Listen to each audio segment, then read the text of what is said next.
Hi there! Welcome to the next course. I'm Emily, a UX researcher at Google, and I'll be your instructor.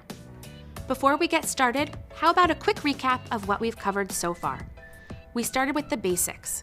You learned why user experience is so important and your role as an entry-level UX designer. Then you were introduced to common tools, frameworks, and platforms used in UX design. And we walked through the steps of a design sprint. Before too long, you were thinking like a designer and started developing your portfolio, personal brand, and online profiles.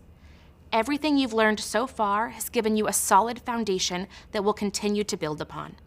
Over the next several videos, you'll learn how empathy is key to creating phenomenal experiences for our users. Every activity you do will bring you closer to empathizing with your potential user. You'll also learn how designers predict what a user or group of users might think as they interact with your product.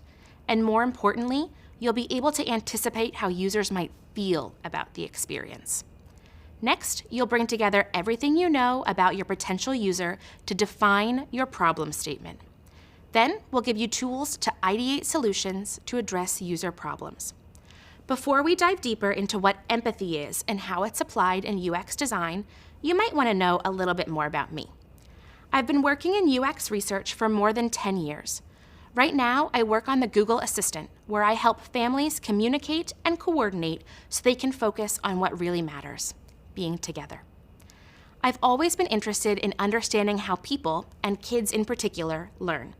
I care about bringing user perspectives into the product development lifecycle, and being a UX researcher lets me do just that.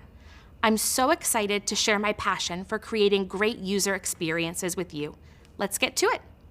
Coming up, we'll learn how to empathize with users, build an empathy map, understand user pain points, explore personas, write user stories, identify happy paths and edge cases, discover the benefits of user journey maps, write problem statements and hypothesis statements, and we'll consider how accessibility fits into all of this. So let's get started.